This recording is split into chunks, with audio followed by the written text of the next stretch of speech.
So, SP here, and today I have a cautionary tale for you guys. Yeah, this has happened twice now, and if it happens once, it's a fluke. You never know. There's going to be lemons and slip ups in QC, but when it happens twice, and I know somebody else it's happened to once, so it's now I know a total of three instances where this has happened. I'm going to say there's some low quality production going on in the Turkish ammo facilities. And I'm going to advise everyone that's watching this to not buy any of this shit. If it's made in Turkey, I would not trust it to be non corrosive. And that's like the problems I've had are like just the corrosiveness with it being labeled non corrosive. But other people have like had guns fucking blow up with 7.62 by 51, and maybe it's because the Vepr is insanely overbuilt. But I've not had that problem. Excuse that shitty rivet on the scope rail. That's getting worked on eventually. I had to put that rivet in because the boomer Fudd that owned this gun before me butchered it so he could stick a fucking Dragunov mount on it. And I ended up having to re-rivet that, didn't make it straight. And it looks like shit, but it's holding, and it does hold zero. But I'll eventually get that professionally fixed and properly redone. But back to the get-go. Yeah, take a look at this. Non-corrosive, my fucking ass. Yeah, you got that shit going on. Luckily, the gas block is chromed, so I'm not worried about anything in there, and so is the barrel. But I imagine if there's people that ran this in AR-10s, holy fuck. This gets in your fucking gas keys and you're fucking inside your bolt and it starts fucking eating away at it. Holy shit, unless you got like a nickel boron bolt carrier or something. That's probably pretty resistant to that, but I'd imagine still it's corrosive ammo. And definitely in something like this direct impingement, that'd be a fucking big concern. Up here, you can see, hang on if I can fucking grab this. You can see the wonderful corrosive salts. Excuse the fucking focus, not wanting to focus. Come on.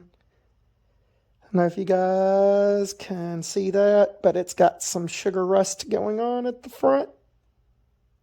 Don't know if you can see, there's some there. And on the front sight tower where those nice corrosive salts from the primers got blown out. Now, the good news is, because I kept this gun pretty well lubricated, back here there's absolutely not much going on with rust or anything. And I'm not really worried about the barrel, although I'm about to go run a bunch of hot water through it and through the receiver just to make sure all the fucking corrosive salts are gone. But yeah, this has happened with, I need to go find the box, but it's just Turkish 7.62 by 51. It was in a nice colorful package. Thankfully, I only bought like 100 rounds of this shit, and I shot it, and it didn't blow up my gun, so there's lucky that, because I've heard it's not loaded well at all. But yeah, avoid anything from Zinc Point. I'd honestly say avoid Turkish ammo in general. I've shot 9mm. I think it was some brand called Scorpion, I want to say, and it said non-corrosive, and it fucking started to sugar rust on the front of my Glock 17 G3, Gen 3, and it fucking started to cause my magazines to rust, and anywhere that wasn't coated to rust on my CZSP-01. So yeah, that shit was corrosive mildly. I don't think any of this is heavily corrosive, so that's the good news. If you got it, I fucking wouldn't shoot it because of the overpressure problems, but if you already have shot it and you hadn't cleaned your gun, it shouldn't be that bad. I haven't cleaned it for about 3 days after I shot all this shit, and I've read on the internet people are having problems, and I fucking looked, and sure enough, it's corrosive. So yeah, if they can't keep their non-corrosive and their corrosive labeled incorrectly. See, it's one thing when the Russians sell you something corrosive, because at least they fucking tell you it's corrosive. They will say on the box it's corrosive, and it's your own fucking fault if you don't clean your gun and it rusts all to hell. But this shit is irrefutable. And then I've heard Zinc Point's already taken their fucking website down. And don't fucking buy anything that's made in Turkey. And I'll be honestly, I've had one of their shotguns blow up in my hands too. A cheap Hats and Arms Escort fucking hunting shotgun just blew up in my hands. So I mean, not real high on Turkish firearm or ammunition manufacturing right now, and you could probably see why.